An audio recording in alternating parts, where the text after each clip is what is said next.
James, I forgot how to start this shit. Hey guys, my name's James. My name's Corwin. And welcome to This Movie's Gay. And we are joined by the amazing, the incredible guest here between us, right over there. Guest. Oh, Jesus, sorry. I'm Tavia. Hello. I'm putting that on Corwin. I would not have done it that way. I would have done a ramp up, would have said where we know you from, like life, and that's it. I'd be everywhere. I mean, as far as the podcast is concerned, when you were talking about the podcast, James, Tavia has been on the podcast before. But not on the stream. So our listeners know. Twice now. I'm pretty much a series regular. Your stream friends might not know who he is. Well, he's here, and you do an entire podcast without me, so maybe you as the person in that podcast should mention what that is. Yeah, this is how I would introduce TC. Okay. My best friend, the funniest person I know, lights up the room whenever he's here, even when he isn't. Cyberly, virtually, my day gets brightened. You know him from What the Hellmouth. You know him from more compliments. Oh, you know him from the show made great by him, What the Hellmouth. Even sound-wise, I don't know what he's doing, but the reason why it sounds great is because of him. And then, oh my God, the reason people went over to our Patreon to begin with, we had 0 until he said, hey, the podcast that be to review Angel, that's why I'm going over. That's what the people were saying. Patreon.com/MLM pod should just be called Patreon.com/our guest today, TC Tavia, insert last name. Not sure if he's comfortable with doing that. Will people give me money if I give them my last name? It's part of your Cash App, isn't it? No. Oh, okay. My name across everything is some variation of Tavia CW. Okay. Well, just drop that Cash App. Just drop it. Drop it right in chat. I wish that worked for me. Yeah, that was a great introduction, James. Now I'm feeling like how would you introduce me, James? This dude I do a show with, Corwin. You fucking asshole. No, I've introduced you before. I'm mostly speaking Sentai. You've never introduced me to that degree. That's because TC was egging it on, and I yes and everything my friends do. I wish I could say the same about them. No, what the fuck? Wow. What is that? You guys stiff arm me constantly. Aren't we taking time out of our days to do a podcast with you? Specifically for your podcast network. It's not us being like, hey, James, I really want to do this podcast. It's James going, hey, do you want to do this podcast with me? And me being like, said yes, I do. Sure, I will do that. And after all we've done for you, James. After all we've done for you, James. After all of the labor we've done. This is the thanks we get. You guys have been very nice and driven over to my apartment instead of me lugging equipment. Yes, the croissants I've given you. The Burger King. Yes, thank you. The Burger King. Once we start making money, it's not just me making money. It's also you guys. TC has, I don't know, upwards of $30 from Patreon once we see each other in person. I need that really bad. And if you guys, the listeners, if you join the Patreon, patreon.com/MLM pod, stuff every single Friday and exclusive streams and watch-alongs, TC makes even higher because that percentage will start going up. I love that for me, specifically. I love that for you because it also benefits Nicole. Because Nicole also makes money off from the Patreon. Lovely. What Patreon are you guys talking about? Patreon.com. Maybe I should type in MLM Patreon because I have a fucking shout out for it on my channel. Oh, I thought TC was what you moved your hands up and you were like, whoa, just calm down on the swear words. I was raising the roof for MLM's Patreon. MLM's Patreon. Yeah, we've got a very special guest today. And for those of you that have been listening to the podcast for a while, we were going to have this guest for this movie 2 years ago? 2 years ago? During Pride, during our, Pride movie celebrations. But there ended up being a lot of scheduling things, and Just didn't pan out. It didn't pan out. So we watched Pose instead, which is fair because it borrows a lot of things from this movie. A funny story. Go ahead. We almost had scheduling issues today because James just really... I don't know what happened. I don't know what's up with you guys' communication, but Corwin, James is a producer. I think you guys should really talk about it. I'm going to let you introduce the movie and everything, but I would like to, just if I could pull you aside and just talk about James and his behavior. Does it need to be aside or can it be like on? Can it be like on just for the content? I don't want to make anyone uncomfortable. I'm totally willing to do that, but I will say, it's out of control. James's behavior. The movie this week is a very important one. It is called Paris is Burning. If you're unfamiliar with it, it's a documentary about the ball scene in New York, which a lot of drag and a lot of queer vernacular and a lot of queer culture comes from that scene. So that's why it's really important. So we'll talk about that. But first, give me this tea. Give me this. Let me hear it. Can I say something? I wasn't going to bring this up. No, James. I wasn't going to bring this up. I don't think, I imagine you wouldn't. So James reached out to me. James reached out to me a couple weeks ago and he said, hey, would you be good to do Paris is Burning on, Tuesday, February 16th. I'm like, I would love to. Yeah. I even went so far as to be like, hey, I care so greatly about Corwin, that I would really love to be involved in this process. I brought up, we wanted to do it last year, some technical difficulties that I think if we look back on that, probably on James as well. So after hearing the things, I would agree. Why would he not message me 2 years ago and remind me to put gas in my tank? Why would he not do that? He should have been telling you to check your oil, to make sure your check engine light hadn't been tank. He should have put the gas in your tank personally. He should have scooted over, put the gas in, and then scooted back. The little red gas things are not super expensive. Not expensive. He should have waited by your car actually to make sure that your car worked before scooting back in case he needed to carry you on his back. To make it to the podcast. I think so. I would have had so many croissants ready because that's who I am.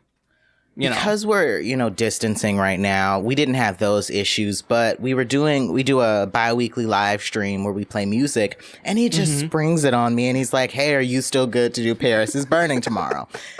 Now, anyone that knows me knows I don't have a calendar. I barely know when we're doing our podcast, but sure. Yeah, I'm like, hey, I'm still good to do it.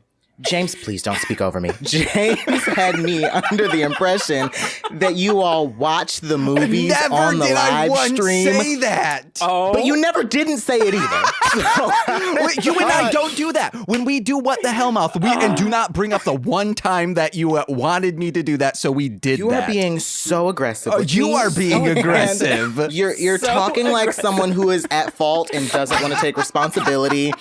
And I just think this is really, I think it's very clear. So we're working on the sound today and I was like, oh, and we're watching it together, right? And James was like, what? I was like, we're watching. He said, no, he was like, did you watch it? I was like, no, why would I watch it? We watch it together. And he was like, dude, no, we don't. So I just watched the movie, right before we started. So at least it's fresh in my memory. But I was like, do you guys need to do this one today? Because I'm not sure it's going to pan out. Oh my God. I want to jump to chat for a second because Anwell is here with the hot takes, the live stream takes. I'm here for talking problems out. Yes, love that. James sounds like a really bad friend. Oh my God. James is my best friend. His communication style. I think we're on two different pages. Yours is a lack of communication, and mine is just good, open communication. Can I say something Nicole said today? No, wait. I think that you shouldn't say anything. Oh, you're not going to let a woman speak? Is it from Nicole? It's a thing. It's something Nicole said.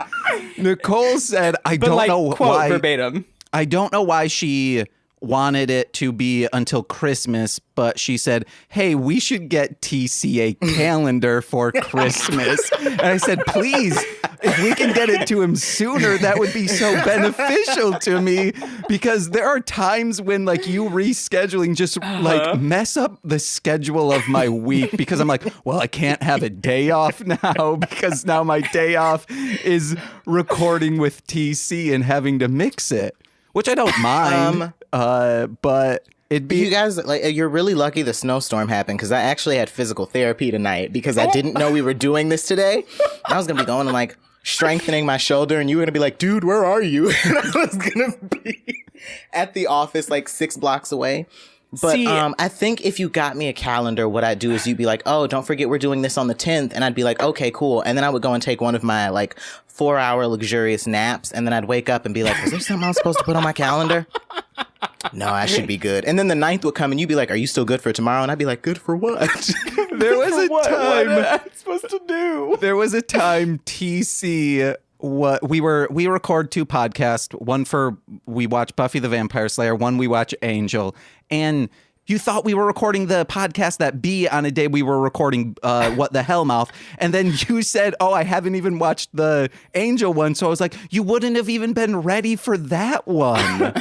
That was the one time in life James has ever yelled at me. I did not yell at you. I have reached, it was recorded. Oh, yeah, okay, if it's recorded and I'm yelling at you, it is for humor.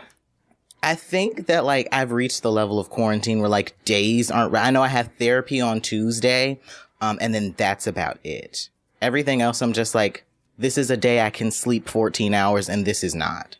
For this whole thing, I want to point out that I specifically, James was like, hey, the movie, do you want me to sign up for a Criterion thing and like give you the login to watch the movie? And I was like, oh, is it not on Netflix anymore? Which, by the way, it's been on Netflix for like 10 years. Where the fuck did it go? Hello? This movie is so hard to find now if you don't have Criterion. You can't even rent it on Amazon. It's not available there. So James reached out about that. And I was like, I will figure out how to watch it on my own. And I specifically said, make sure you send the movie so that TC can watch it. I did. No, once you said that, once I found it, I sent it to TC. And TC, what did you tell me today? Well, I'm sorry. To be clear, here's my thing. And this is just, again, my opinion. I'm not a producer, so I could be wrong. If you ask somebody to watch something 2 weeks ago, I probably would have sent me the link 2 weeks ago and not last night. But like, that's just me. It's great that you did that because now it's fresh in my mind. But whoa, you put me on a time crunch. What if I needed like time to like really like process? What if I needed to watch it another time to process the movie? You do need time to process this movie. That's fair. I had none. I'm processing it now. I will point out a defense for James and for TC not knowing to watch the movie beforehand. When we were first doing this podcast, our first year and a half, however long we were doing it pre-COVID, the way we would do it is, and anytime we had a guest, we would all go to James's house before the podcast time and watch the movie together. So this is true. That's how the last time my car broke down. Yeah. And TC's been on the podcast, so I understand that. Because we changed the format, you know. The last time we did, what was that movie? I don't remember. That long-ass Ripley. movie. The Talented Mr. Ripley. The thing that made me very angry and still makes me angry anytime I think about it.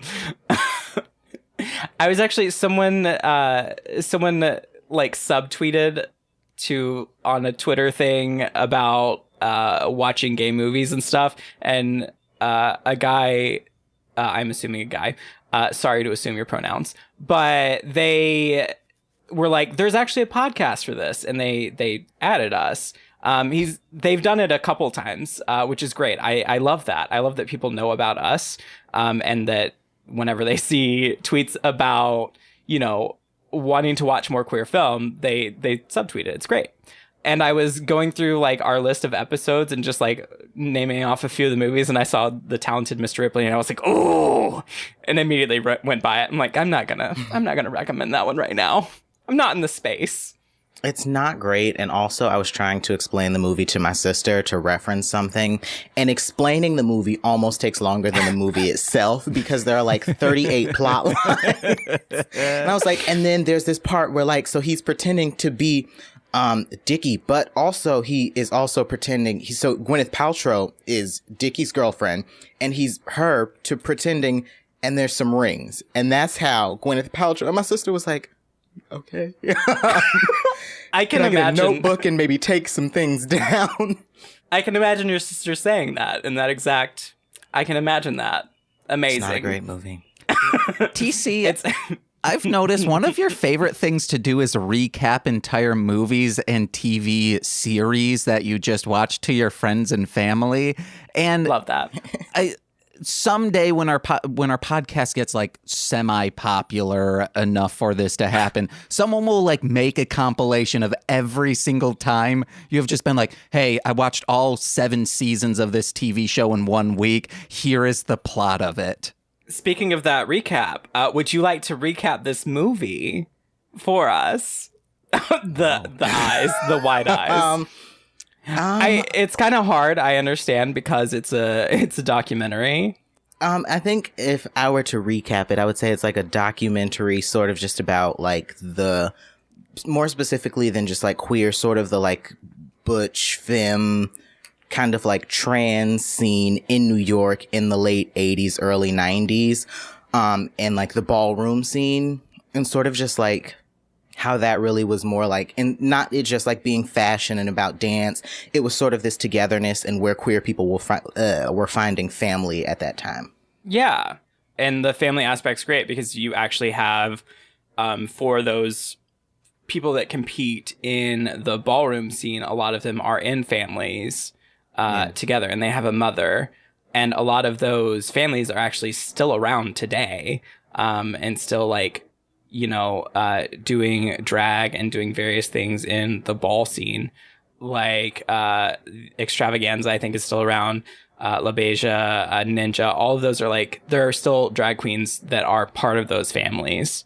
And they have, you know, mothers that like run the family and stuff. So it's, you know, it's a pivotal part of the found family thing that a lot of queer people have in life.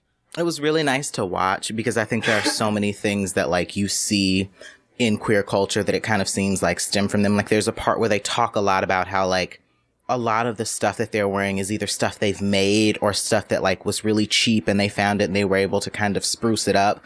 And I think that that's a common thing that like queer people do nowadays, where like a lot of the stuff we're wearing is stuff that like you're buying from these super cheap places and you're just like, okay, but I can pull a good outfit together. And that really resonated with me. I liked a lot about sorry, I don't know what I was saying. The family aspect, and then just the aspect of like being able to create the fashion that you want to wear to sort of like tell a story of who you are.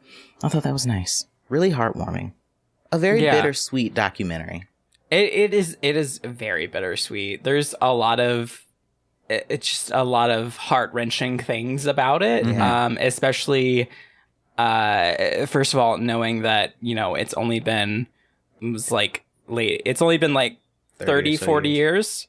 And most of those people are dead. Most of them are gone. And there were a few people that died actually like while the documentary was being created.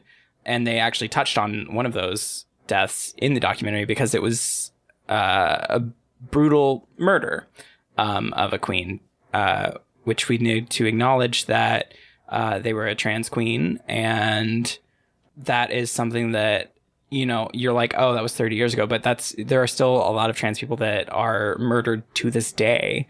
So it's kind of hard, I understand, to watch movies and documentaries and things like this because you have that, and we've got to understand that still happens, and people that are cis necessarily don't have to deal with those problems. So that's a privilege that, you know, cis people have. So that's that. I don't know if you want to say anything else, either of you.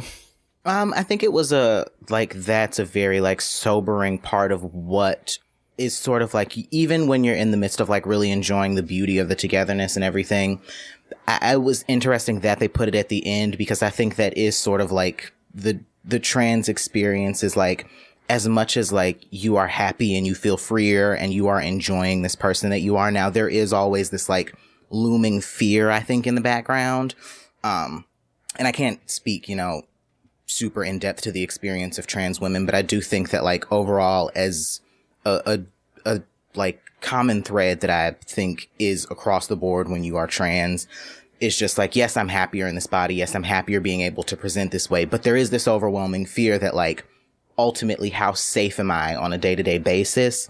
And it was like really interesting and sort of like you're enjoying it and you're like, wow, these people have found this family. They found this way to be free and they enjoy themselves. And then I think at the end, I was kind of like, oh, that's sad. That's like and even the way that like, I'm trying to remember her name. I think it was Corey. I don't want to say it wrong. I can't remember her last name, but she's talking at the end and she says, you know, if you shoot your arrow and it goes really high, great for you. But for the most part, you kind of just have to enjoy, you know, you make, you know, do with what you have and enjoy that and enjoy this life. If you go further, great. If you don't, enjoy this. And I was like, I guess that's like it's a really good nugget of like wisdom to have. But also I do wish that like more of them had gone further and weren't just like these names that like, sure, we exalt them now, but like it goes back to that thing of like, it's been 30 years and you hear about them now, but like, I think it's that thing of like, give people their flowers while they're still here. I'm sure they would have liked to know that like, we still know their names. We still care about them. We still appreciate them. But like, I just hope that more trans people get to experience that now. Yeah. It was definitely heart-wrenching in it that you had all these queens talking about, you know, they want to live with the person they love and have like this nice life and all these things. And they have all these dreams and goals. And it's like, oh, they got that taken from them. They had everything taken from them just because they were being who they are and living their life. I think it was Dorian Corey, who you're talking about. Yes. Which, fun fact about that queen specifically, she was in a lot of the film, and post-death, after her death, everyone went to Queens and things, went to her apartment and, you know, were getting her things and all of that. And they found a corpse. They found a mummy in a chest in her apartment. So during the filming of this, somewhere in this shot, somewhere in there is a dead body. So just everyone should know that. It's a fun little tidbit. People, I think it was an abusive ex or something like that. But yeah, it's a fun, interesting tidbit about that drag queen. And they were throwing so much Y'all shade. are so silent. They were throwing so much shade at like the new kids of just like, oh, I remember in my day we did it this way. I guess it's the sign of the times of them doing Dynasty and all of that bullshit. I was like, oh, they're gonna all see this, you know that, right? But also there's that part where they're talking about like specific families, and one of them from the Pendavis family is like, I would never be in that. I wouldn't be caught dead in that house. And it's like, wow. There's a lot of that, and I think that's one of the, you know, the beautiful things to see in the drag community is that, because that's where they talk about it a lot. That's like sort of what developed Vogue and voguing, were those like infighting things. So you've got this dance and this beautiful art that was like created from throwing shade and, you know, trying to be the best. And all that is a beautiful thing. One of those beautiful moments in there. I watched this movie actually with my roommate, and I'm glad I did because, like, I'm like vaguely familiar with a lot of like the drag scene and ball culture and things like that. Like I have just like a general knowledge because I grew up in a small town in the South and didn't know any of these things. Whoop. So to have like just a vague knowledge of it and then go into the movie. And I watched it with my roommate who has a broader knowledge of that. And my roommate's actually the one that told me the story of the queen that had a mummy in their apartment. So to hear like, you know, to talk about those specific queens and things, before we watched the movie, he actually showed me a clip from another documentary called The Queen, I think. And it was a clip of Crystal LaBeija, who was Pepper LaBeija's mother in the drag scene. Pepper LaBeija was that family that you were talking about that I think that was the family that they were like, I don't want to be in that family. Like the most decorated. Yeah. The most decorated. So like, there's just like that history there, where you can like see which queens, you know, are being mentored and are the mother of like certain queens and things like that. So there's like a whole community, a whole culture there, which is interesting to know and to see. And I'm sure a lot of people have studied, or hopefully a lot of people have studied, because seeing different art forms, which drag as an art form, like develop through passing down of mentorship and stuff like that. That's just, it's so fancy. It's so incredible to me, I think. Yeah, this documentary was dope. I know. I loved, like, it kept going. There was no lull in it. It's also like visually and aesthetically pleasing because New York in the 80s is cool. I'd like to see Chicago in the 80s. You see, like, people always like, oh, if you watch these TV shows and movies from the 80s, you can see Los Angeles, you can see New York, but you never see Chicago in the 80s. Just a thought I had. I have no idea what was going on in Chicago in the 80s. I was like, there had to have been something, but I don't know. I have no idea what queer Chicago was like in the 80s. Yeah, was there a house scene here? Corwin, let us know. I have it had no to idea. have been house. Yeah. I mean, there were, in every like major city, there's usually like a queer scene because a lot of queer people tend to congregate in cities because it's easier than being in a rural area. That is true. You like find your family in a city, and then you end up with neighborhoods like Boys Town and Andersonville that usually queer people sort of move to and create a whole neighborhood around, which then goes into like gentrifying things, you know. That was what I was thinking when you said yeah. Boys Town specifically. I was like, a big thing that I really did like about this documentary is it is predominantly black and brown queer people, and you don't see us be the focal point very often. And I think then it makes me wonder, like, had they, you know, lived what we would call like a full life, if they had lived to be 50, 60, 70, I wonder like what their like take on how like the ball scene and like voguing and all of these things, the like the language and everything, how it is sort of like it has been gentrified, like shade and dragging, and like at one point she's talking about how like they're kikiing together, and I was like, I wonder like if they would know that like white people took these things and be like, oh, this is what I wanted, or if they'd be like, oh, okay, cool, thanks. Yeah. I wonder that a lot. I mean, and I also like, you know, wonder if they were alive today, if they would be able to achieve those dreams and goals that they set for themselves, you know? Yeah. One would hope. But unfortunately, the world sucks. Yeah. Like, it does suck. It sucks. And we need to acknowledge that. Especially the past 4 years have been very brutal. So, you know, James or TC, did y'all have any notes? Now, I did not take any notes, but I think know. James took some. But did you have any, like, things that you were like, I specifically want to talk about this?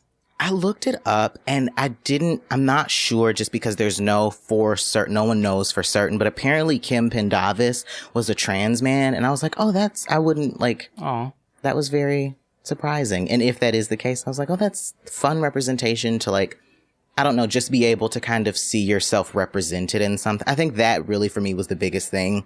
I had never seen it before, and it was really nice. I think overall, you know, you don't see very much of the trans experience on television. I think it's more and more common to see like the queer experience, and that's nice. It's good to see like yourself be represented in some way, but like at the end of the day, I am not like a gay white person, so the experience only goes so far. And as much as I think we do have similar experiences, my experience is not going to be the same as like a white trans man. So to see, you know, black and brown trans people not just be like the at the forefront, but also like this sort of like love that they felt for one another and this community and this togetherness, and to see like very few white people sort of like involved in it was really like, I don't want to say refreshing, but like refreshing is the word that comes to mind, to just see a bunch of Black and brown people talking about how like they'd found family, because you don't see that represented very often. Yeah. I would love to see more of it in the I guess not 10s, but the 2020s. 100%. And I think we've talked about before, like why James was able to get me to do this podcast was because, he was like, what if we watch queer movies? And I'm like, well, this is like a great time to show James, my straight friend, queer film. And hopefully to introduce queer film to other people, so that we get more queer film.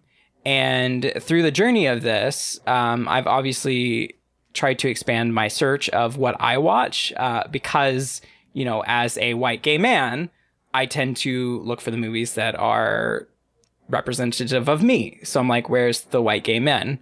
And that's usually like the ones I watch, personally.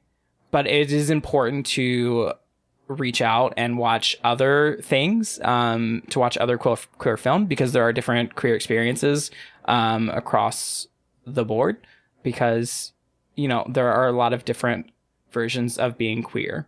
And in looking for these movies, it has been so hard to find movies that are representative of Black queer people and of Asian queer people and of just anything else that's not a white gay man. And James and I talk about it all the time in our movies. We're like, where are the people of color? There's no one here. This movie, I'm glad that it's queer, but there's only white people. Like, why? What's the point of that? Because a lot of queer people that do have a found family, those found families are usually super diverse. There are people from every different ethnicity and every different like cultural I want to say like, there are people that come from the rural area, people that grew up in the city, people that are poor, rich, all those things. The community itself is so diverse that, that should really be reflected in our media. And it's not. It really isn't. So it's so hard to find movies that focus on queer Black people, and especially trans women and men of color. I think that like I think another common thread that like you hear a lot in the trans community is almost that like we're like the forgotten queers, because I think that there's something about transitioning where you almost stop being seen. And like someone that I'm like mutuals with made a point about how like a big reason might be that like, lesbian, bisexual, gay, that's like your sexual preference and things like that. Whereas trans is not, it has nothing to do with like who I'm sleeping with. It is just that like, this is the gender that I am. So I think there's a bit of a divide there, and you almost start to feel like you don't really know what spaces you're welcome in anymore. And that might be like a reason why there's very little representation. And it's like, it kind of sucks, but like this again was like a bittersweet breath of fresh air. And it's nice to like hear that, you do look for that sort of like representation, even though, you are not trans, and that you want to expand that knowledge, not just for yourself, but for other people that listen to the podcast and James and, the world at large. Yeah.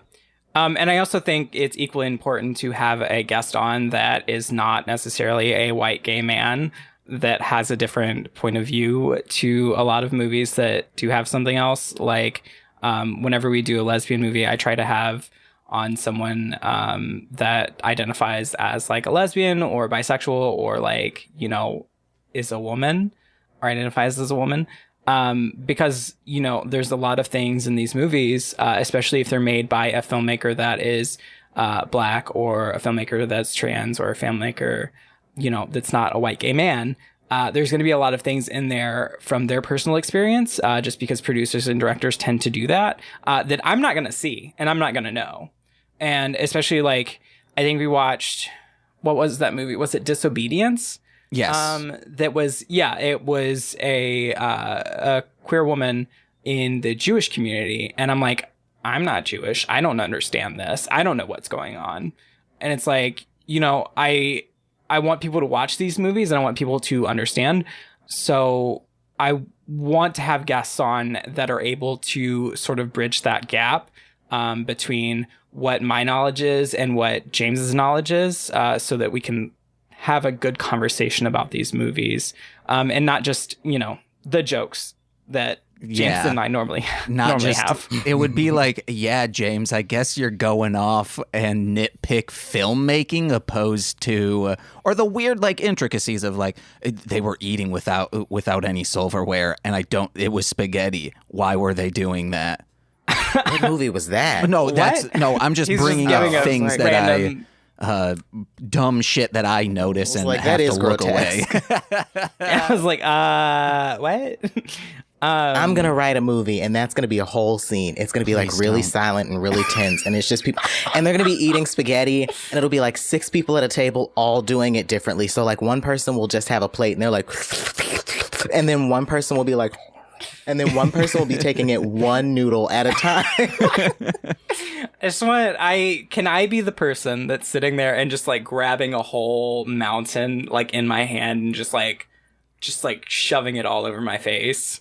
No, I'm gonna give you like James. a styrofoam plate, and you're gonna fold it, and you're gonna have to like, pour it into your mouth. You're like that. I'm gonna pour it. I'm gonna pretend like it's one of those giant pizzas that you fold in half, and I'm pouring the grease like directly into my mouth.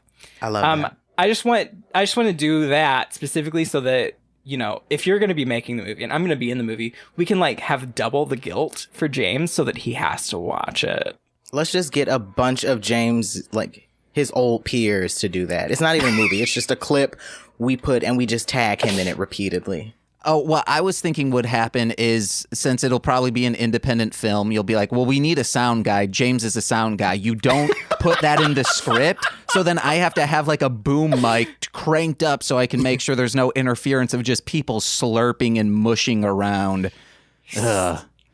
We have you help us with the whole film, but we don't tell you about that scene. We just slip that in. And then as you're editing the film, that scene comes up and you're like, what the hell is this? What the hell is this? What is I gotta this? watch this. And he's like screaming, I gotta watch this. We're on the other side of a 2-way mirror and we're just sitting there filming it. And we're just like, yes, James. The only time I've been angry with Lil Corey from Hit It and Crit It is there was part of Hit It and Crit It where cicadas are involved, and I had to like get cicada sound effects, and someone just like, I guess, had like a net full of cicadas or a cage full of them, and they were like crawling on the windscreen in stereo, and it like I almost threw up because you could like, I had headphones on listening to them, and it was one of the most disgusting things I've ever had in my ears.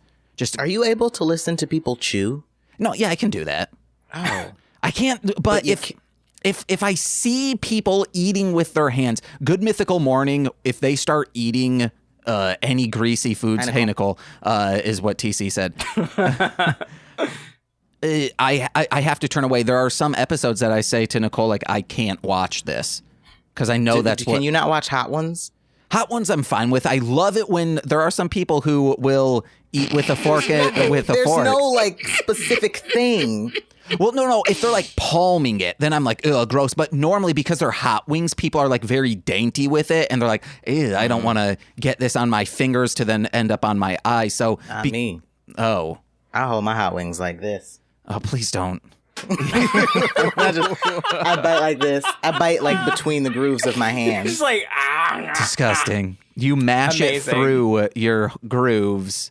Yeah. I don't think I've ever seen you eat hot wings, Tavia. So I don't know. I can't disprove it. Man, I recently got some hot wings from Wingstop. Worst place to ever get wings from. Let's start there. This is not a Wingstop Stan account. Put more meat on your wings. What is this? Where are you getting these chickens from? But they have these atomic wings, and I was like, oh, fuck it. I want some like hot wings. That's fine. And they were so hot. I had to throw them away. Why don't you just rinse them off a little? Because I'm not you, James. I don't think fuck. I would have to rinse them off and like bake them a little so they get crispy again. How even would you rinse them? You can't touch your food. What I would do is I'd put them in like a sifter or a strainer and then just I know I've put them said in this a colander. Before, but I don't think I've ever said it on This Movie's Gay. One time back when we worked together, I saw Jesus this Christ. man. He got some. We had food catered for the 4th of July, and there was leftovers the next day. And I went in the kitchen to eat a normal lunch like a normal person, and I saw him piling potato salad onto hot dog buns, and I was like, what kind of meal is this? And then James, anytime he's explained it, he's like, because, it's like a hot dog. And it's not like a hot dog. I'm a vegetarian, so I can't eat hot dogs. So then just get some potato salad. You didn't have to have the bun. This is a fun treat. It's No, fun it's to not. do this. No, it isn't. 100% it is. Chat, let me know, even though I won't be able to read it because I don't acknowledge you. I do want to acknowledge chat for a second. So Queen City Q was very excited about this movie, and they said, I am so here for this convo. And I mean, it's true. I was literally having this convo this morning about the not having more diverse film in the queer community.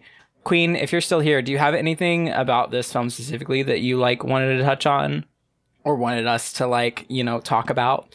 Take your time if you're here. If you're not, no, that's fine. So it's a very heartbreaking film. Mm-hmm. Can I do some of my notes?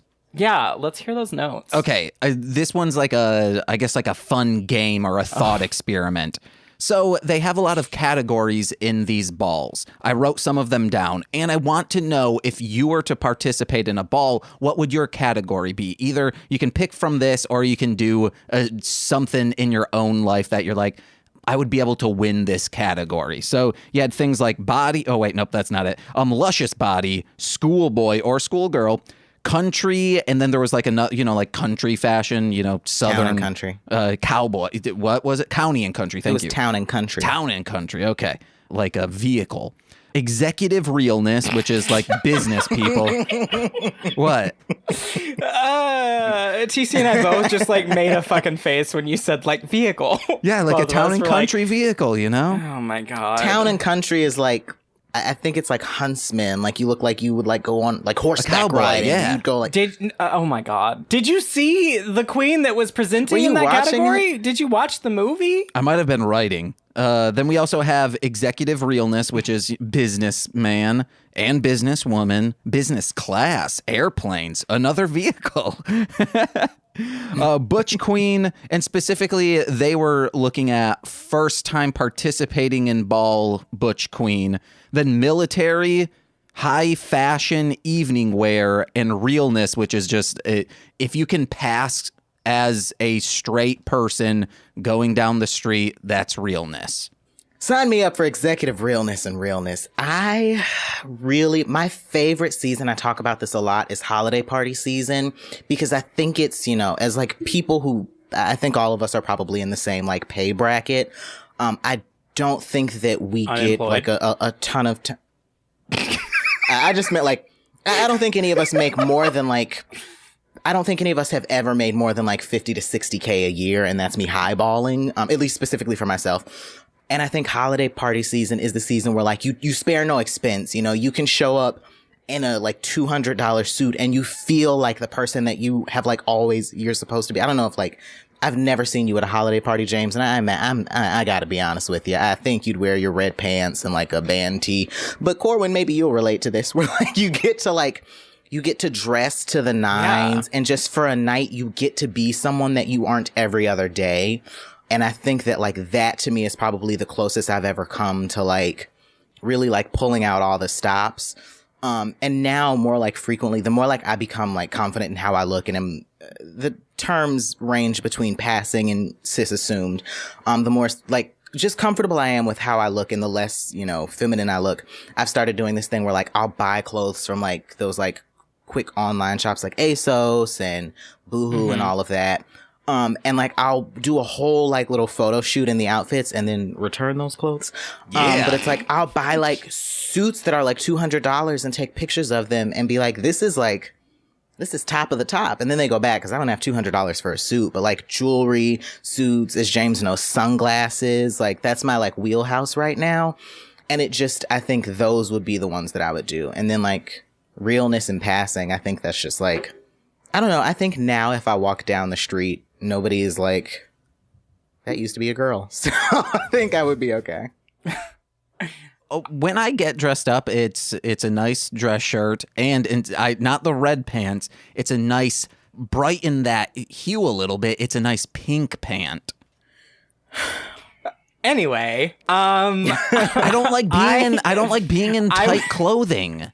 But you don't have to wear tight clothing to dress up. There's dress up clothes that aren't tight, James. Okay. The last time I saw a picture of you dressed up, and I that was really rude of me. Sorry, I shouldn't have used quotations. It was just how I felt in my heart.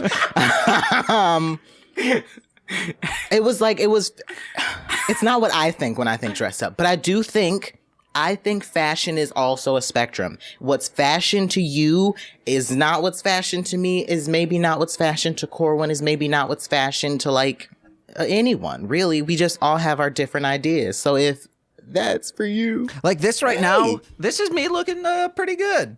I won't go below the waist because I feel like he's dressed up the most he's ever dressed up. This is like, the most right I've now. ever seen you dressed up for a recording. And I will say that's a very that's like a nice, like casual, we're going to like a spontaneous dinner on Tuesday. Would you, I'm asking like you directly, would you wear that to a holiday party? No, I have better dress shirts than this. Oh. I'm surprised a little bit.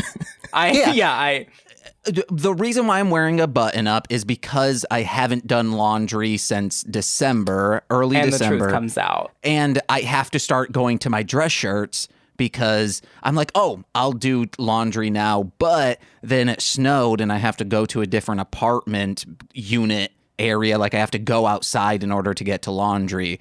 And the sidewalks are snowy. And I'm like, I got more dress shirts. I feel like I actually have a very similar shirt to that, and that's just everyday wear for me. I mean, as someone that was a lesbian for years, I have tons of shirts like that. Well, yeah, I definitely fit the gay. Let me wear plaid. We're gay, of course we have plaid. Of course, This was of course I have plaid. A hand-me-down from my younger brother-in-law. You know what I love? A good clothing piece, turtlenecks. I think turtlenecks are so good. And you look great in one. I just rediscovered a turtleneck that like my grandparents gave me one Christmas that I immediately was like, oh, yeah. And I just started wearing it again like a month ago, and I'm like, oh, I'm really feeling this. I'm like, the boop boop. Crop tops and turtlenecks are just for queer people. I don't think anyone else should wear crop tops or turtlenecks. I just discovered a TikToker that does bar classes every day of the week, like ballet.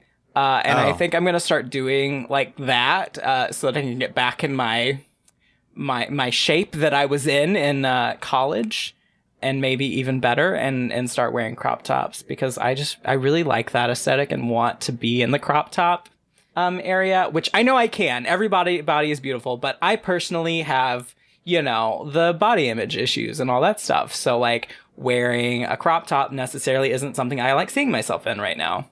So I would like to get to a point where I like myself in that. And my categories, James, I think I would do schoolboy and realness, whatever. Realness, business, realness, executive. I think you would do schoolboy really well. Like I could see love that. Schoolboy. Yeah. I would love to dress up like that because I feel like I could like, the pulling out the book and like taking notes. I was immediately when that category came up, I was like, ooh, opening a book and then sitting down, and I loved that. Immediately they did it. And I was like, yep, I think if I had been like in the ballroom, I would have hollered. I would have been like, give it. That's it. That's the one. 10s across the board. That would have been me. And I would have been so shy and happy. But and if you would have walked down the runway with a cigarette in your hand, I'd be like, holy shit. Because everyone who did that in this movie, I'm like, yes, cigarettes make everyone look so much cooler. And also fur coats. The fur coats. I feel like if I did the cigarette, it would have to be on like I would have to have a tiara because like, that's kind of the look that I like having. And then one of those like long like cigarette holders. Oh yeah. Just like yeah, one of those. Or like the thing if you watch Sabrina, like the little ring thing that Zelda has that has a cigarette on it, like one of those would also be cute, I think. I think executive realness for me would be a suit. So like the blazer and matching pants, a turtleneck in a color that complemented whatever color was in the suit. And then I would have like jewelry and then a cigar. Oh, hell yeah. Yeah. Pulling out the cigar. Wow. Literally would have been on the balcony just like snapping, like A lot of screaming. rings. I think jewelry really makes an outfit. It really does. I need to incorporate more jewelry into my like everyday look. I also need to really find cheap my jewelry makeup. on like Shein. If it is delivered, I ordered a shit ton of jewelry from Shein, and I'm sure it's coming. Yeah, it'll be here. I have a lot of like rings from like Amazon, and then also like ex-boyfriends that I stole their rings. Like, you know, I've got wasn't intentional. They just didn't show up for a date, and I was like, okay, well, I guess we're breaking up. Bye. I still have your ring. Jesus. I don't have any rings because I fiddle around with them and I like dig them into my skin, and then James. that's why I can't like fashion. I've never been. I've worn a like very nice suit once to a job interview. Did not get the job, and that's it. Out of all these categories, I don't think any would fit with me. I wrote down like You try town and country. oh maybe or military. I love stolen valor. Oh my God. I wrote down with which TC alluded to earlier, thrift store graphic tee, if that was a category. Distressed. If they had one and they were like, thrift store chic, come get on the floor, I'd be like, James. Yeah. James. A lot of Look at how my baggy those pants are. You need to get here right now. there was You could get the trophy. You could win it. I got a Les Mis shirt once in high school from Goodwill. I wore it at school, and a teacher of mine said, I had a shirt just like that, but my wife was, doing spring cleaning and brought it to Goodwill. And I was like, hey, dude, I have your shirt. He was my Lord of the Rings teacher. So we had a class that was just Lord of the Rings. So he was cool with it. Queen did answer, by the way. Over talking about Paris, This Is Burning, I have commentary and a half. It is literally the perfect example of how popular queer culture originates from the underground BIPOC scene. And the term realness in common and vernacular low-key makes me so angry, which I understand. And that, I mean, that is a category at some balls, the thrift store. I think realness is like a bit of a gut punch because it is a tough thing in the trans community. And I think it kind of is, it depends on your your experience with being trans. I think there are, I know trans people who are like stealth, which is, no one knows they're trans. They are super cis assumed and they don't tell anyone that, they don't tell anyone about like that they are trans. And then there are people who are like, I tell everybody. For me, I think that, I am cis assumed. It's not something that like I care about in safe spaces where like on Twitter, I talk all of the time. I never shut up about being trans, but in public settings, if I'm out in the open, specifically if I'm with a bunch of like, or if I'm around a bunch of like typically cis men, or, like at work, those are places where like no one, not that like anyone asks or anything, but like I'm not super forthcoming with the fact that I'm trans just because it's a safety thing. Sorry, I was reading, but I have cis folks knowing they were saying real. That's true. That's a good point. That like, I think specifically like cis queer people will say realness a lot. And it's like that. I think there is a connotation that maybe I don't think I knew before the movie that was originally what it meant. And I think now I have a different understanding of it, but I do think that it does kind of boil down to like, it depends on where you are in your transition. I don't see myself ever in a place where like, there are people who are stealth to the point where it's like, they tell no one, they don't tell their partners, they don't tell, new friends or anything. And I think that's fine. I think that if that is if that's where you are and that's what your trans experience is, that's fine. For me, I think that there is a lot of who I am now comes from the woman that I was for so long. And that I wouldn't be the man that I am without her. So I always like keep that in mind. And like, sort of revere the person that I was. I have such a level of like love and reverence that I don't think I had for myself when I did identify as a woman. But the further into my transition I get, the more grateful I am just to have, had her for so long and have learned so much and had so many experiences, good and bad, because I think that they make me a better man. So I speak very highly of her. I don't really look at us as the same person, if that makes any sense. But like, I said all that to say, I don't really know what I said all that to say for. There was a point I was making, but I lost it. You're talking about the vernacular realness and people using it and not knowing the origin. I think my understanding of the origin of realness is like essentially how passing or cis-assumed or stealth, you are capable of being. And I think there is a level of knowing that, like, I think that's the goal people think trans people have. I think cis people, assume that our goal across the board is, I just want you to think I've always been this gender. And then that's not the case for a lot of trans people. So I do think that, the term realness in the wrong hands, is super offensive now that I have a better understanding of what the term means. Yeah. That's. Could I serve it though? Fuck yeah. Yeah.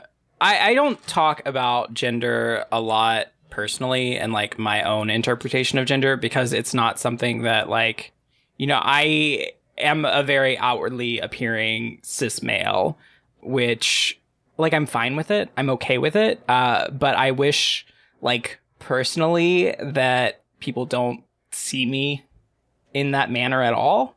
So seeing and understanding things like that, I think really helps just sort of solidify where gender sort of bases in me and my personal identity. So like, I think that's one of the great things about like watching this movie and seeing that representation. Yeah. Agreed. Yeah. Oh God, there was something else I wanted. Oh, this might be controversial. So we were watching this and I was watching this with my roommate and I asked the question, do you think straight people should do drag? Like cis straight people? Yes, cis straight people. Cis white straight men. I think... Man, I had to work through a ton of really negative thoughts. Now, let's circle back to that. I guess I wonder what you're getting from it. I think that there's this thing where, like, would it normalize it? And then I was going to say maybe, but actually I think my answer is no. I think that if I can be completely honest, when cis straight white men get a hold of things, it becomes theirs. And I don't think that they are safe. I have yet to see, like, at large cis straight white men do something and be genuine with it. So I think that I guess I would think it was for personal gain. And even still, I'd be like, I don't really know what it's for.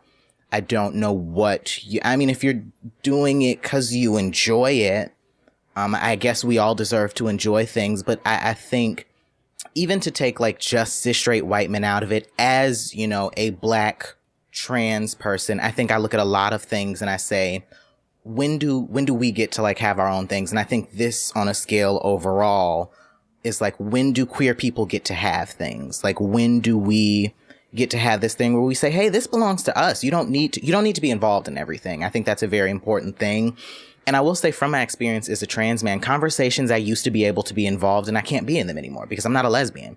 I don't get to have conversations with the girls about things that affect them because even though they used to, I think if that door is open and someone is saying, how did it used to affect you? I can then join the conversation, but I need to be welcomed into that space. And I don't really see, queer people that are doing drag saying, hey, we'd love to have some cis white men in here. And I think that it would be more like they just kind of join instead of being welcomed. So my answer is no. Queen, you said yes, 100% yes. Why is that? One of the most politically active person in the world started as the straight white cis drag queen, and now that are the lesbian trans advocate in Canada we all look up to, I think, but they also had a good reverence. So my thing is, it always makes me feel icky, I say. It gives me like a feeling And I think part of that is, so my roommate said, yes, 100, yes. Drag is open for everyone. I think drag is definitely open to be consumed by everyone, but to perform drag, I don't know. I personally am not in, I don't have a drag persona. So, what room do I have to talk on? But he brought up a good point that specifically the act of doing drag has a certain queerness about it that it's just impossible. It would be impossible for someone that, straight white cis to do drag and not have some aspect of queerness to them. I think that I might disagree with that, because I think that more and more, the more that I think the double-edged sword of being queer or being black or being any type of minority is that the more we are heard, the more you hear the bad majorities being like, well, I want to be heard now too. And it very quickly becomes this thing of well, now I want to be in this space with you so that I want to have this, I want to experience what you're experiencing. So I'm going to join in on this thing. I don't know if that makes any sense. I think it's something that I see, and I don't know if I'm using the proper wording for it, but I'm trying to it was definitely a question that came up whenever I was watching the movie. It's definitely not something that we need to necessarily discuss. I think you can't assume someone doing drag makes someone queer. It doesn't necessarily I'm not saying it makes them queer. I'm saying that the act of doing drag is in itself a queer act because it comes from a queer history, and it has such a big involvement in the community. The basis of drag and everything that is drag is all in a very queer space. I think my question in response would be, and here's my issue with cishet people, and I know I'm generalizing, and unfortunately that's just them's the breaks. When is it? Because right now, doing drag is a celebration in the queer community. How do we know that you are celebrating us and you're not being mocking? And let's say, some cishet allies are celebrating. What happens when the ones that are mocking come in? Do we then say, well, now none of you can do it? Or do we say you have a select few? I think that to me, there are safe spaces that just have to be safe spaces, and we get to have those because we have so few of them. And I think that sometimes you have to say, hey, you don't get to come in here. You can watch, you can enjoy it, you can appreciate it, but you don't get to join. And I think that should be okay. And I don't think it usually is. I think it's very rare that, as any minority, we're allowed to say, hey, we just want to have this thing for ourselves, and please let us have this. And there's no pushback. Yeah.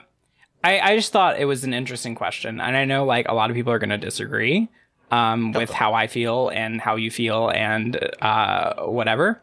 But I think it's an interesting question, and it is a question that needs to be asked and discussed because, with drag becoming more popular, a la RuPaul and the Billette Brothers, Dragula, stuff like that, there are going to be more... it's going to be a bigger question in the future. And especially if we're talking about making queer film more accessible to the community at large, and to making more queer film and making it more of a focus in everyday society, there are going to be people that pick up these terms, pick up the term realness and things like that, and pull them into their vernacular, where they aren't necessarily part of these communities. And I think drag is sort of on the route to be sort of the same thing, with it being picked up and brought into the more mainstream space. We especially have that, you have all those talks about Boys Town having the bachelorette parties in Boys Town with the drag queens and things like that. So there's this weird spot where you've got the straight consumerism, which Queen just mentioned, and it's just there's some crossover that we're seeing because queerness is becoming more accepted nationally. You're going to have, questions like that. Personally, I think my issue comes from there is a blood price that has been paid by people that have created that art form. And Black trans community, there's blood there, and there has been blood there. It's not something that straight people are necessarily going to experience or see, so it feels hard to to see something being consumed in that manner.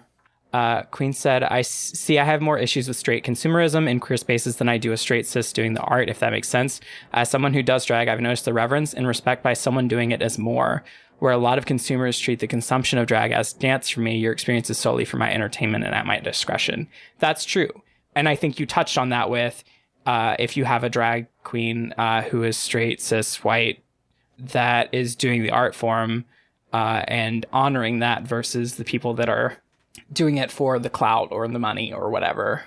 I think just my overall stance on it is the best, and I'm like, not specifically for drag, because again, as someone not in the drag community, I don't want to be like, this is like a lay of the land. I think for me overall across the board with safe spaces for queer people, I think I look at it and I say the best reverence you can show me is saying, you know what, this looks like a lot of fun. I'm just going to enjoy you doing it, because with me can come any other cishet person, and that's not safe for you.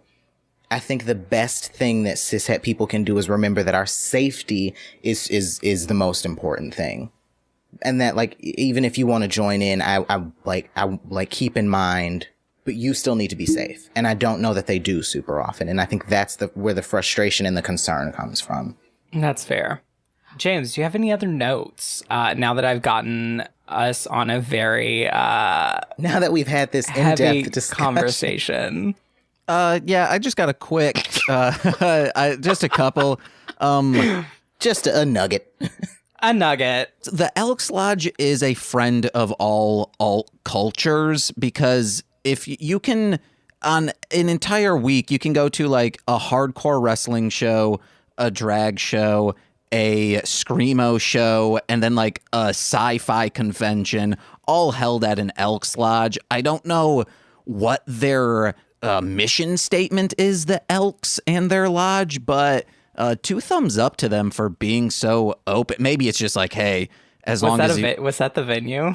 Was that one of the venues? Yeah, one of the venues was like, we're at the beautiful such and such Elks Lodge. And I was like, man, I went to a lot of screamo shows at Elks Lodges. I feel like maybe their motivation and their mission statement is, oh, you have money and you want to do this. Okay, go ahead. Yeah, I was about to say that. Hey, as long as you're not going to screw up and like be destructive to our venue, yeah, come on. But for like screamo shows, like it doesn't bring in a lot of money. So I feel like they can't be asking a lot of money for this stuff. So I don't know. If anyone is part of the Elks, put it in a 5-star iTunes review. And then my favorite line in this was someone, because they're talking about how when all these categories started coming about, people started becoming sticklers for the rule, and a man just shouting because they were saying their fur coat was a woman's coat. He is screaming, the buttons are on the right side. I was like, yes. Hell yes. That's important. Like, I mean, like, they talked about it being some of the categories being very nitpicky and things. But that's just so weird to me. And I've done costuming that the buttons on the specific side is like how we gender like coats and things. Yeah. So strange. I would have been in the back taking the buttons off. I would have been like, not gonna catch me. No buttons today. We ain't gonna close this coat. This is a genderless coat. Let me get a tie on. Hold on, let me sew these holes shut real quick. Give me a second. It was a beautiful coat though. It has a zipper on it. I did like that part though, and then they turn around and they're like, "Are you a fucking judge?" And pants, yeah, pants too. Oh my god, the fake fucking pockets. Ugh, they're terrible. They're fucking terrible. I mean, I think gendering clothing is the most ridiculous thing in the world. As someone who has clothing from, what would be the women's section and the men's section from Target in my closet, it's absolutely ridiculous. And I think it's something that a lot of people who don't like cross over their clothing at all, have no idea about. And that's why dresses don't have pockets. Needing to know your size in like a single and a double digit. Needing to know that like women's pants don't have an inseam number. You just kind of got to eye it. You pull a pair of pants off the floor of your closet. Is it going to have pockets or no? Queen said it was made so women could button their own and then button their husband's coats. You heard it here first, dumb. folks. Men don't know how to button things. As a man, I don't know how to button things. I haven't buttoned anything in the last 2 years. It's really difficult. But as someone who wishes to remain genderless forever and always, buttons. Who cares? As a trans man, the only thing that keeps my pants up is my childbearing hips. Once I started transitioning, I forgot how to button, but luckily, I am still curvaceous, so. Oh my God. So those were your final notes, James? Yeah. All right. TC. And this is why Corin wears pullovers. Thanks, Hit People Guy. Gendered clothes is how deep the patriarchy is weaved into society. Oh, the puns. TC, did you have any final thoughts, feelings, things that you want to talk about with this movie? We have definitely gone over, which is fine because it's been a minute since, we've gone over. And this was an important movie to do that with, so. I really enjoyed it. I think it was a good mixture of like, I guess just the reality overall of like being queer and then more so being trans and then all of that during like the AIDS crisis. Yeah. And I think it's a very important piece of history, but also like refreshing to see in a very like, to go back to what I said earlier, just sobering way where like you do get to see them have family, but unfortunately you see like what happened due to the fact, not just, the AIDS crisis, but also just because they were queer and it just was not an easy time to be queer, to be trans, to be visible. Yeah. And I think that's an important thing to know, not just as queer people, but, as a trans Black person, it was really nice to just be able to see myself represented. Yeah. So thank you for introducing me to this movie. I'm glad we could finally get you to watch it. Heck yeah. Can I ask a question real quick? When you said history, did it bring up SIRI? Yes, it did. Yeah. I saw TC side. I saw it on his face. So I was like, oh, SIRI came up. Stupid fucking computer. And also, thank you. Normally on What the Hellmouth, you just scream into your microphone, fuck off, SIRI. I said, like, seriously during therapy today, and I was like, oh, you stupid bitch. And my therapist was like, and I was like, no. Obviously not you.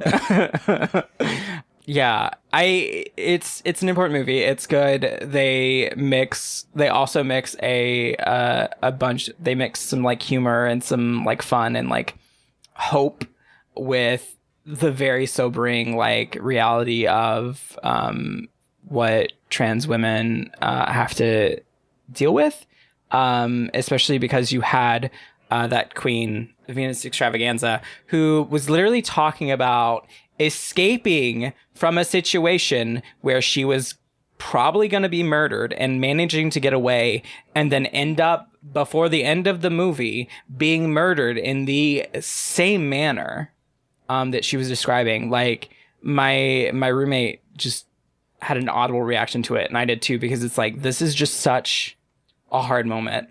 And that queen looks there was a guy in college that I had a little bit of a crush on that was dating one of my friends, and he wasn't out at the time when I had a crush on him, but he came out later post college and is doing drag and looks exactly like, no joke, exactly like that queen, like her. Oh, sorry. I think that's also like a part of the sobering reality is most of them, like very few of them were like older than like I am. Yeah. And we're like super, like I'm 25, and I think that there's like, that's a really like scary part of it, of just being like, you live with that constant fear. And I can't like, I think like I think bad now, but like I think back then it was probably like double, triple, quadruple. Well, one of the queens was even talking about Hector. I don't remember which family it was, but Hector started that family. Was it Extravaganza?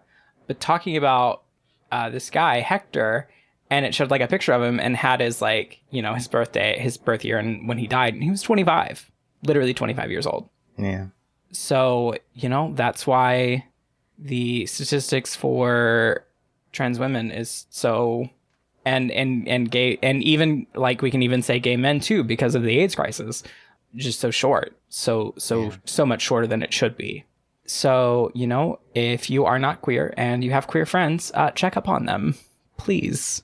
Make sure they're safe, they're doing well in this pandemic, because it's hard out there. But yeah, this is a sobering final thought. Anything else, TC? No, thank you guys for having me.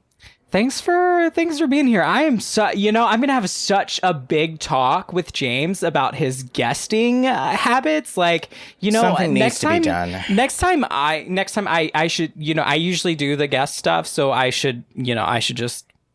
I think we pay James way too well for this behavior. We pay him persist. so well. We pay him with love. We pay him with like a smidgen of respect, like just a tiny bit, like a taste, a peppering, a sprinkling of respect. James greatly.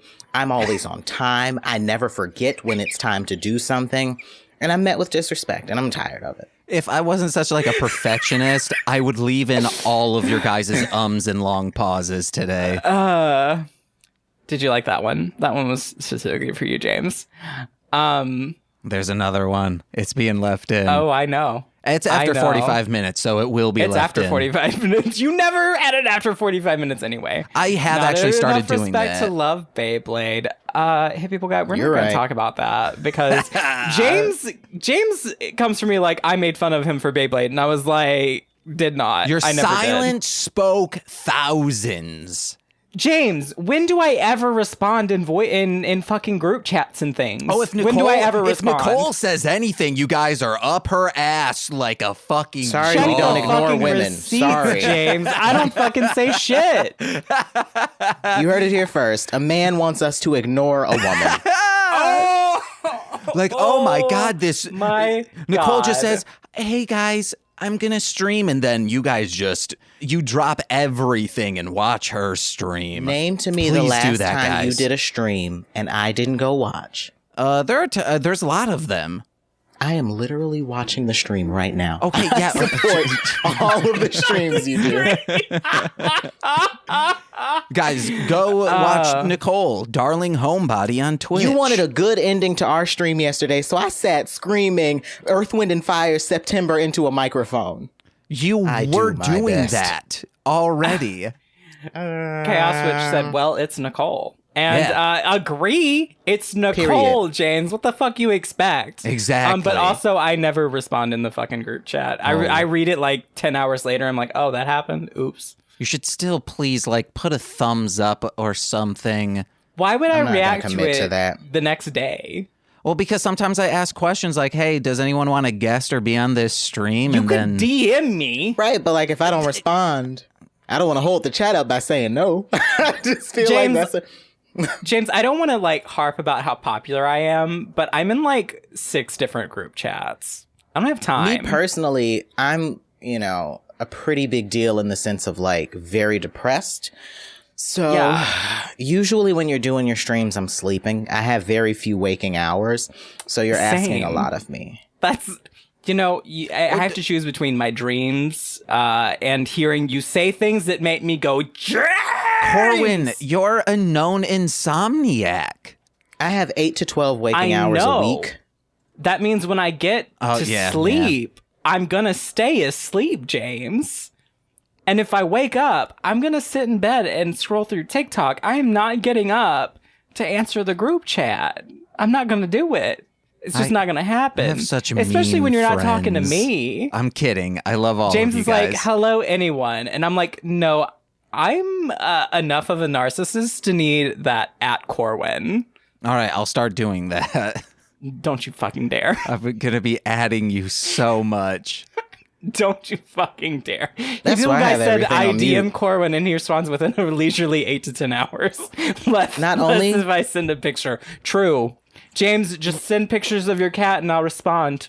Not That's only do I the have answer. all of the chats on mute, I also keep my phone on Do Not Disturb, which is why one time James was like, hey, you ready to record? You're Yeah. ready to get going. And like 2 hours later, I was like, I am so sorry. I was asleep. Can we do it tomorrow? I can see like the background of my Discord because I have it open to show y'all. And I have like 6 chats and then like 200 Discord notifications. So like, anyway, follow me on Twitter and Instagram. Not that I'm going to post on either of those. And the TikTok and Twitch at Core Winning. I'm on all of those. Again, if you DM me 5 to 10 business days, please. But please follow me on all those. I would love to see it and follow you back and all those things. Also, check out my theater company. I know they're making some moves. They are Sawbox Theater Collective. Yeah, those are my plugs. Thank you so much. TC, how about you? Follow me on Instagram at tavia.cw, or if you want to follow my transition, follow me at Transitioning with TC, which I rarely update, but still. You can follow me on Twitter at Tavia_CW, or on TikTok. I'm not really sure what my name is on there, but follow me there too. Tavia has the best Twitter interactions. So definitely. Cardi B just interacted with me, so I mean, Wait, for real? That's just like, yeah. Yes. There wasn't even a tag or anything. Tavia just I said didn't this tag thing. her or anything. Tavia just said this thing, and then she responded. That's just and like- I was like, what?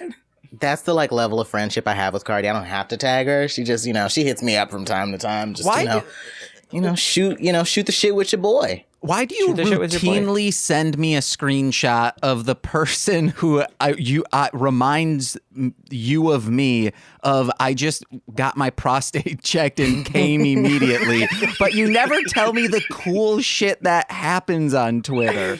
Because you tell should you be that? following Tavia No. on Twitter, James. Oh, You should be sorry. checking it. I don't scroll. James checks all the group chats, but he doesn't fucking check Twitter. Yeah, But What you the want me hell? to check the group chat. Well, speaking of, you want- hey guys, anyone listening or watching, follow me. It's mostly Speakin' Sentai or Marshland Monster across most social medias. I'll respond to DMs. They're open. So, but don't like send me like deedles and stuff or any nudity. Unless it's somehow of me, and I'll say, how did you get this? What? No. Yeah, guys, I'll give you my address. There's an apartment No. open across the street.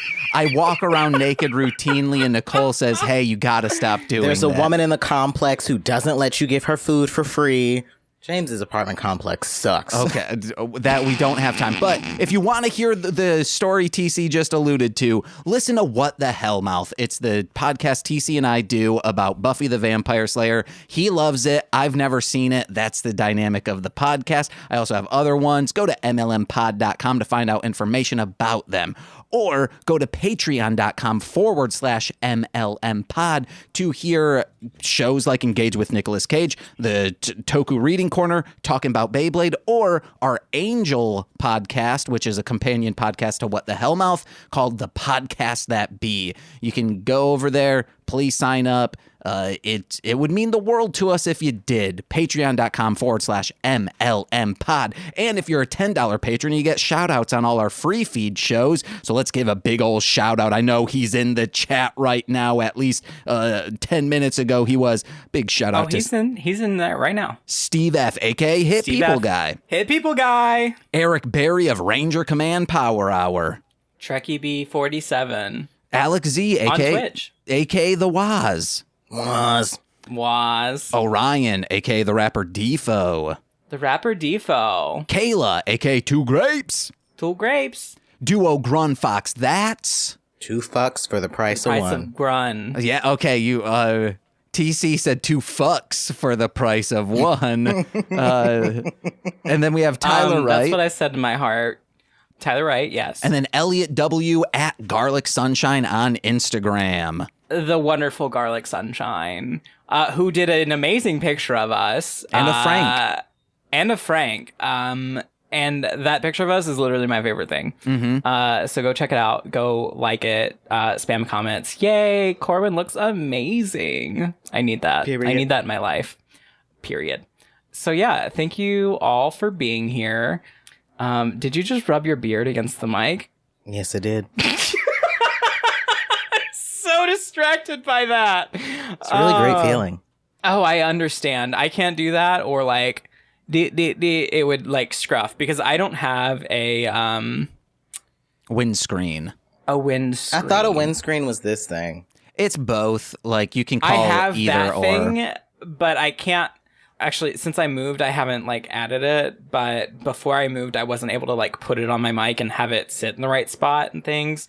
So maybe I should try that again. And then I have a little pop filter, being like, I have one of those, "Hello." but I don't know where it is. Somewhere on my floor, probably broken.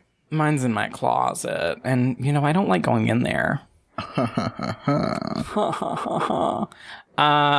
Yeah. So thank you all. Love you all. TC, thank you for joining us. Thank you. Thanks for having me. I've been Corwin. And I've been James. Bye.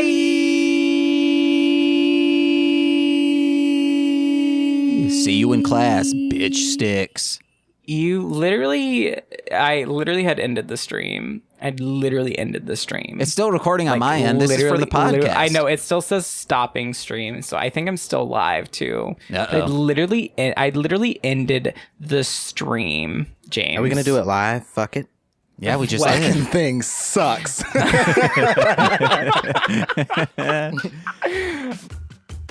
This has been a Marshland Media production, produced by James McCullum. For more content, please visit mlmpod.com. To support our network and have access to exclusive podcasts, head over to patreon.com/MLMpod and sign up today. Well, I'm turning it back up. It's gonna be up. It's just gonna be loud. It'll be fine. It'll just be loud. Am I okay? I feel a little self-conscious now. You sound amazing to TC, me. you and I are going to sound fucking great. Okay. Corwin's going to sound like a Corwin's block. always gonna sound like Corwin is terrible. Gonna be like, I don't know if I sound good right now, but I just, you know what, fuck it, I'm gonna just for the rest of the podcast. You sound like a plane, like when they're like, "Good morning, ladies and gentlemen," Yeah. and everyone will know. It's like ASMR. Oh God! What? I was just talking to my chat. Hello, Queen. Hello, Anwell.